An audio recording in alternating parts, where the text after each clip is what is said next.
Hello, everyone. Welcome back to Only Football. It's just Max tonight.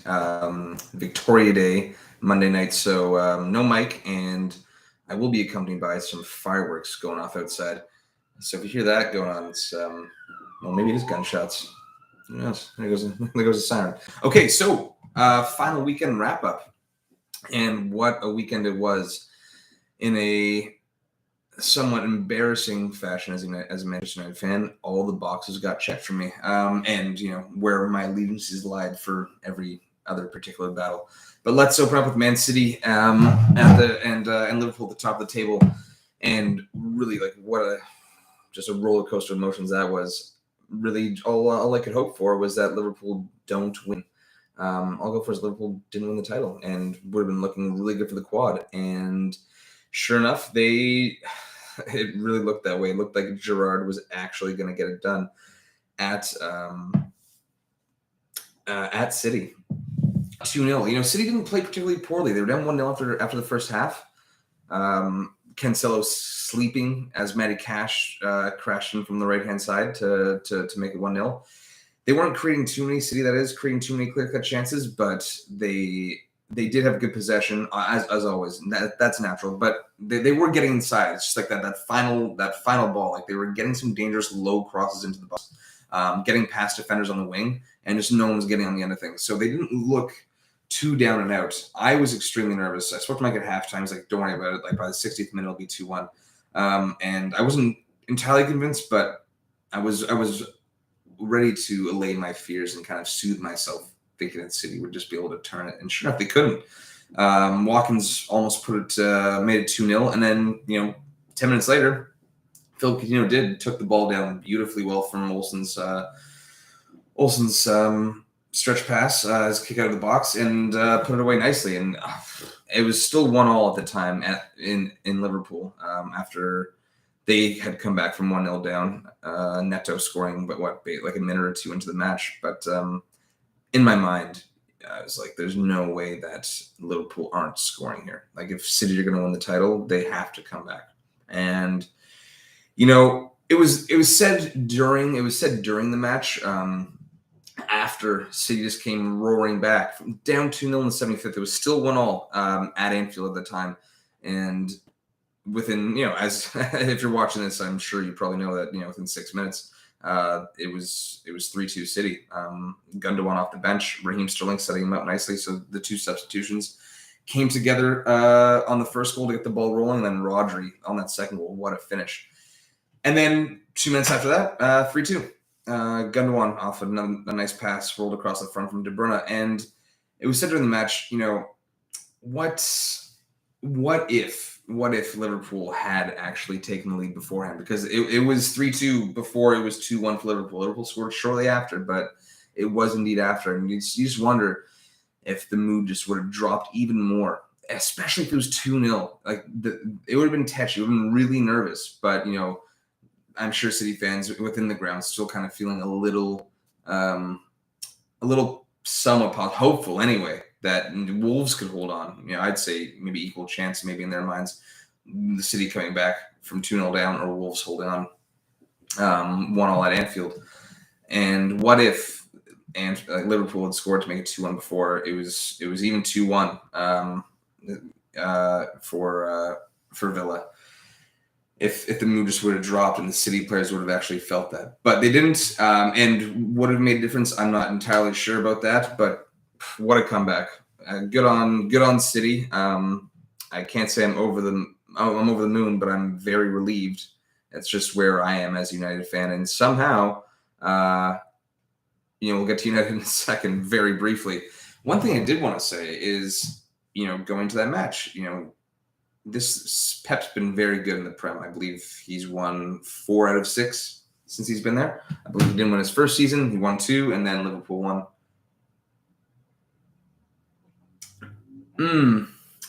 4 out of 7. I want to say maybe he didn't win for the first 2 years, actually. Leicester. He was there for that Leicester year. That was his first year when Leicester won. And then Chelsea won. And then he's won the last 4 or 5.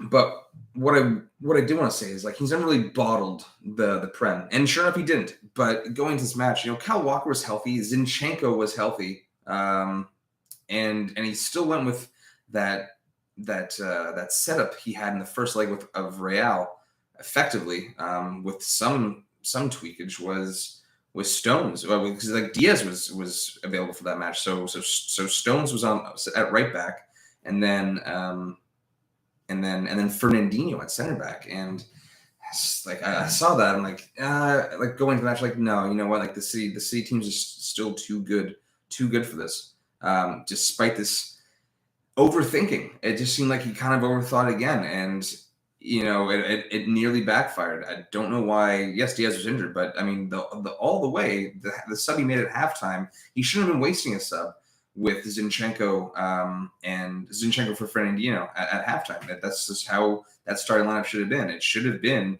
Cancelo on the right and Zinchenko on the left, with Stones and Laporte at the back. And again, they weren't by any stretch dreadful. I would still say they were relatively effective in the first half, but it's just something that, just, to me, it's something that you did against Real because your hand was somewhat forced. I believe Walker was still injured, and Cancelo was suspended, I think, for that match, actually. And yeah, okay, fine, you start Stones at right back, but this time it's like, what are you doing? Like, are you really getting your head that much again? But they pulled it out. Liverpool, great season. I am extremely relieved. I really do hope that Real pull the upset on Saturday in the Champions League final. But even if that does happen, it's like I think a lot of fans will be kind of chuckling. Non-Liverpool fans, kind of chuckling in terms of them being so close to a quad, but only getting the two on scale smallest trophies. But you can't take away anything from this season. I mean, even if they do lose to Real, 92 points total in the Premier League, are winning the EFL and the FA Cup. Second place, 92 points total in the Prem, which by most stretches is the best. I don't think United ever topped that point total in when they've been winning. I will double check that, but we're never coming close to 100. And then finishing second to Madrid, which I don't think is going to happen, but even still, it's like, I mean, it's still an incredible season. It'll be such a disappointment, which I am obviously hoping for. If they should lose, it was always going to be tough for them to pull at the Prem, especially after drawing City 2-all. I would say they were fortunate in that match as well. But yeah, on to it was a great run. It was a great run. Yeah, and quickly, like even that midweek match, the Tuesday match against Southampton. I know it's Southampton, but you're still on the road. Teams are looking to play spoiler, and he rotated some key injuries. Slaw was not even available for the bench that match. Van Dijk still wasn't there, and he rotated so heavily, Klopp, that is, and they still pulled it out. It's a deep team. It's not quite at City's depth, but it's getting there, and they have a whole other summer to add a few more pieces. And I think Liverpool, despite how good they are, you do want to get to City's level, and they do need to bring some definite youth into midfield. There'll be a lot of transfer talk next week when the season's wrapped up after Champions League. But just to add that layer there. Now, quickly, we'll do top four with Arsenal Spurs, and there's not really much to go on now because we covered it. Newcastle Arsenal last week, and that really sealed the deal for Arsenal. Spurs were always walking into Norwich. I don't think anyone doubted it. Not even the most pessimistic Spurs fan doubted it. Conte's got that team. The mentality's there. They were always going to walk them 5-0. They pushed for it. Son almost got golden boot. He did get golden boot. He got a joint golden boot, but he almost got it by himself. One for debate is, he tied Salah. Bias aside, Liverpool fans, I would say the golden boot should go to the player who has less penalties. In this case, Son had none. What 23 goals? 23 goals on the season, no pens. I believe Salah had 7. if I'm not mistaken. It was 5-7. I'm almost sure of that. And no discredit to Salah. He had some injuries. He also missed for AFCON as well. But when it comes down to it, I think what you got to do is just change that rule. Don't get too crazy, and just kind of eliminate penalty goals altogether, or almost add an invisible goal to the person who drew it. But if it comes down to two players being tied, personally, I would have given it to Son. But kudos to both, and kudos to Spurs. They really knuckled down. Bentancur and Kulusevski were instrumental in their run, and Conte has clearly rallied that team. There's links with PSG now, but I would really like him for at least to stick it out for one more year. He's contract until the end of 2023. I'd really like for him to stick it out and just get a sense of what he can maybe do with this team. What happens in the summer? If they have a good summer in the transfer window, what they can do, or how they react, how they perform next summer, because they could have a great summer in the transfer window, and then maybe they just fall off. Conte really knows how to get the best out of his players. It's not so much the players that are the issue with Conte. It's his rivalry, him butting heads with the board and not getting what he wants. I do think Levy is kind of turning a corner here in terms of what he would offer up Conte. And I think he does recognize how important Conte is. You'd be blind not to. So I really hope he does stay. And hopefully they have a good push next summer or next season. Not too well, because realistically, United would be pushing for fourth place maybe under Ten Hag. And what a project does that man have? Because United. Sunday, my joy didn't come from them. They put up a crap performance against on the road against Palace. From what I saw, I had it on. I had it on the phone, but the focus was on the TV with Villa and City. But you know what? It is what I expected. I saw the lineup too. A lot of youth. Didn't start Varane. Not he's always been kind of hampered by injury, but this year too. I don't know if that had anything to do with it. I don't really think that was disclosed, but it's just Lindelof and Maguire at the back. Lindelof poor on that goal by Zaha, and from what I could tell, from what the highlights suggested, not much was offered by United in that match at all. And frankly, I'm glad that Mabry got a start. Longa gets a start, and it's a massive project, and I get hung up on it all the time. Thank you to Brighton and City for making that Sunday. It turned out me being happy, because Brighton flipped the script on West Ham. If West Ham had won that, we're in the Conference League. And now this is a bonus, because I do believe in Ten Hag. I have been. I've said repeatedly, I have wanted him since Nagelsmann went to. I do want that up and comer. And he's so he looks stern. He looks like he's really not messing around. And I can get into that more next week when the season's done.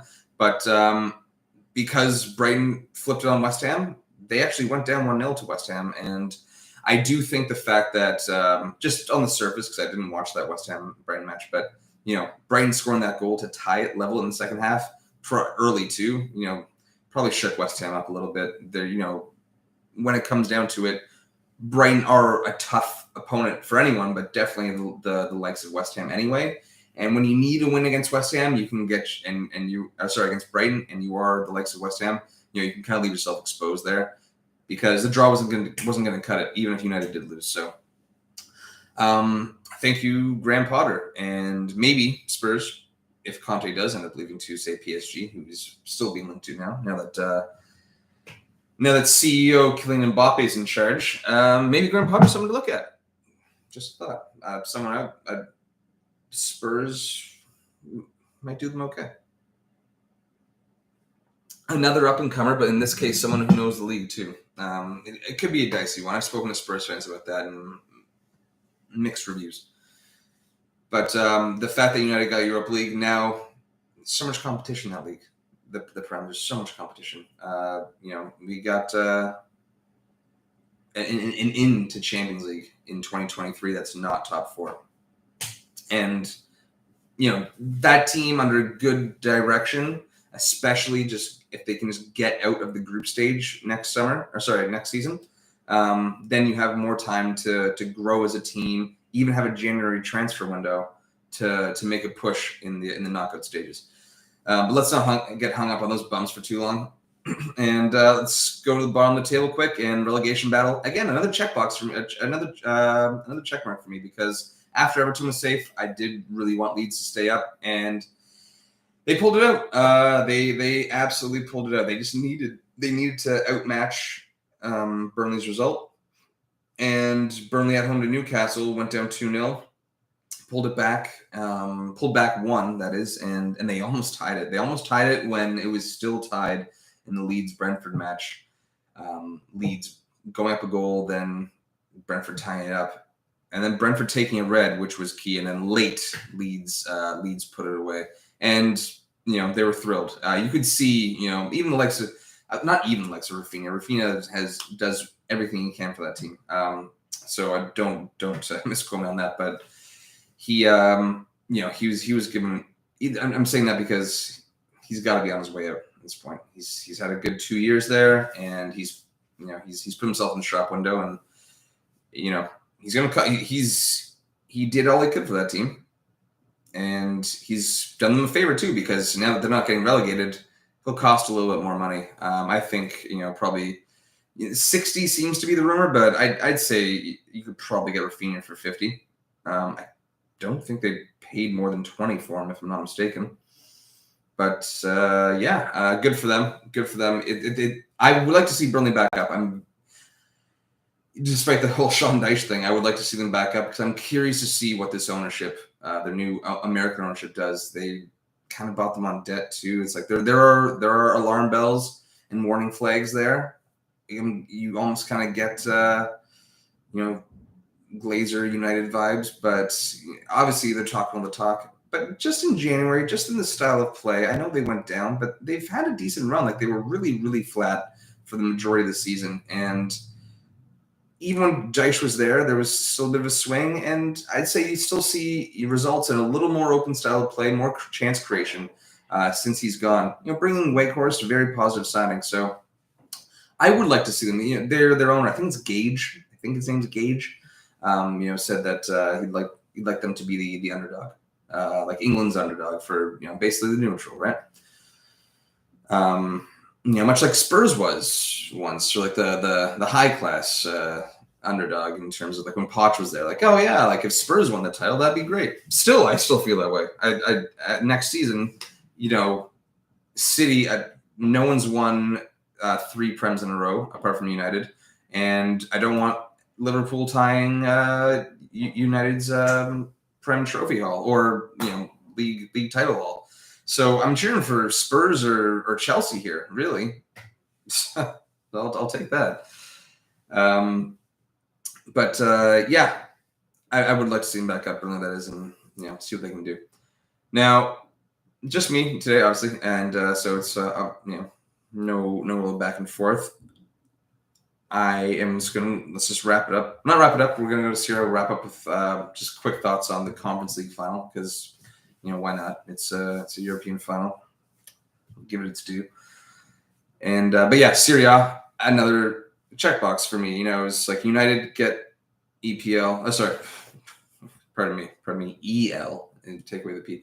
Get Europa League. Leeds stay up.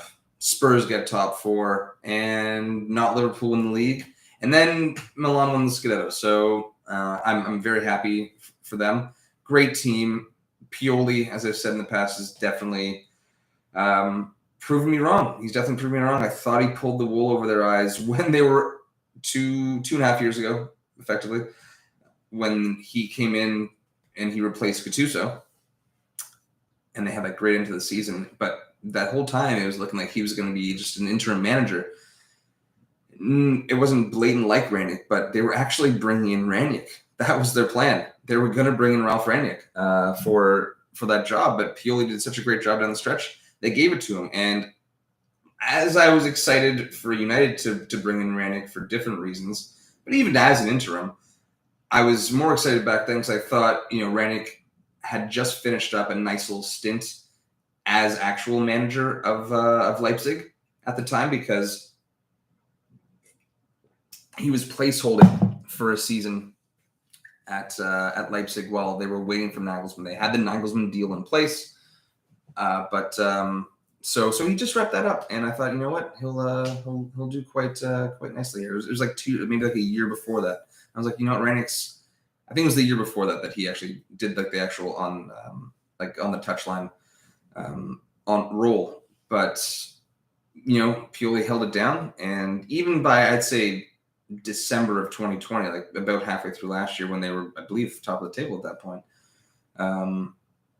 It's like he's already kind of proving me wrong. He's rotating the squad well. He's done such a great job with Sandro Tonali. Tonali's just becoming that player that I thought he would. So many of us thought he would, and he's just so integral. And he really integrated him well at the 2021 season. Still squad rotation to this day, but using him, I believe, a little bit more. I think they had they had the Europa League last year, so he's getting a little more used then. He's getting subbed in now. Like Benassur and Kessie were definitely the two in the pivot. Now, come this season, and especially down the stretch, especially on this amazing run since January, where they're barely conceding anything, any goals whatsoever. I wish I looked up how many goals they conceded since January in the league. It's shocking, though. I'm willing to say no more than 5. No more than 5. I'm going to say no more than 5. I'm just going to go for a quick scroll because I am intrigued as to what that is.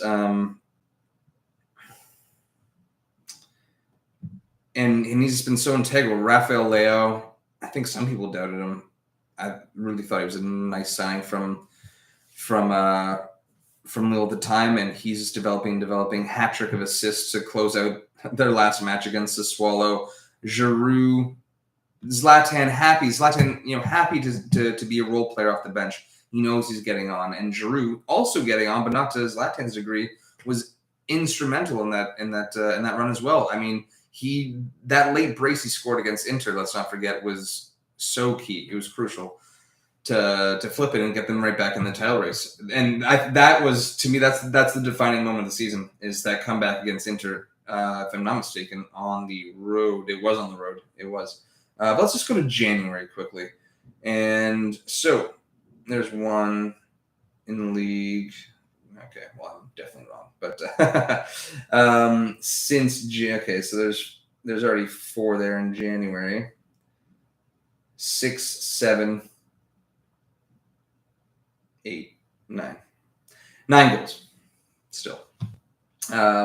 Very impressive, but I really oversold that. So pardon me. There was a bunch in January, actually. I think it was like 4 or 5 in January is where it really got me. But and then let's not forget, also from Lille, Mike Maignan, back-to-back titles, and back-to-back titles in Ligue 1 with Lille, which is a massive underdog story. I believe he got 21 clean sheets that season, and then this season, 17 clean sheets, but he only played, if I'm not mistaken, 31 matches. He was injured, and in that time when he was injured, Milan struggled largely. That was October, November, maybe November, December, and he got injured then, and that was their poorest patch of form during the whole season. I mean, what a keeper! I think highest save percentage for any keeper that's played over 1,000 minutes in the top 5 leagues, 80%. Underrated, and he needs to be. Was it the Golden Glove? What? That's the baseball thing. What's the? They have the Yashin award. I was gonna say Alexei Yashin for best keeper now, and he definitely needs to get a look. Definitely, who's gonna go over that?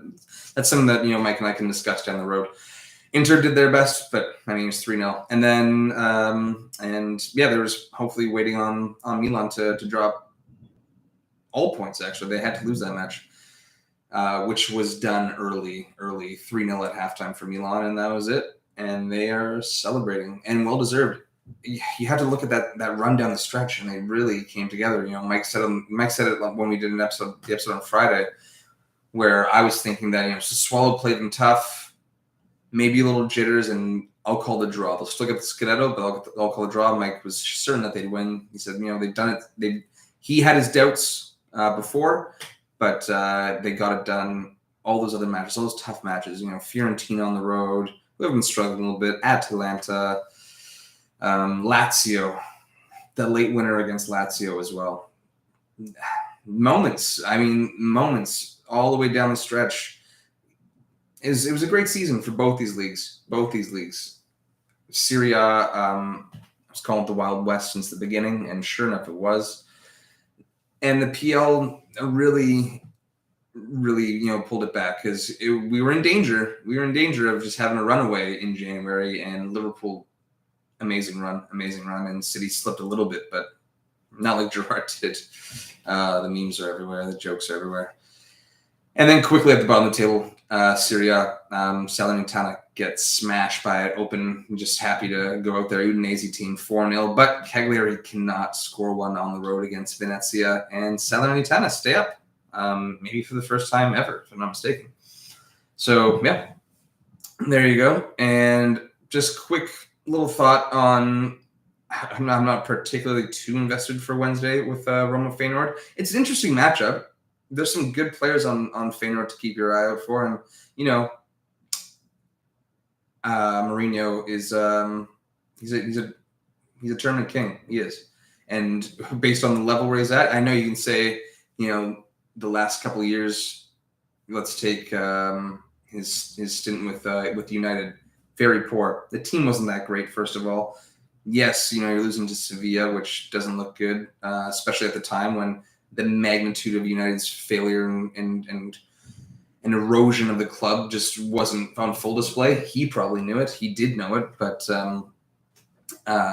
he's a very good tournament manager. So at this level, I think it's comfy.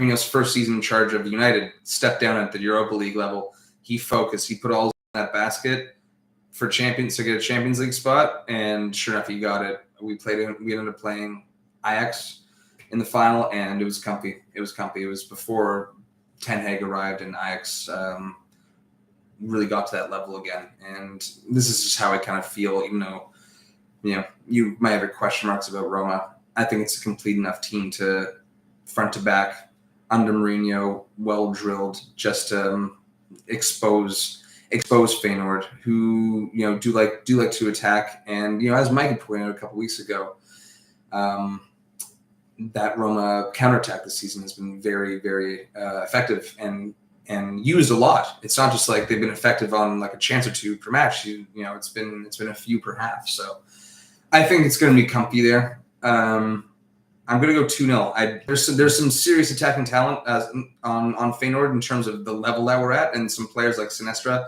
that should be getting a look and might be making a move in the offseason. But I think it's comfy. I do. All right, guys. Thanks for tuning in. Leave a comment. I will be happy to get back to you. Like, subscribe, and also you can reach out on Instagram @OnlyFootballPod and continue the conversation there. And I'll get back to you there. Take care.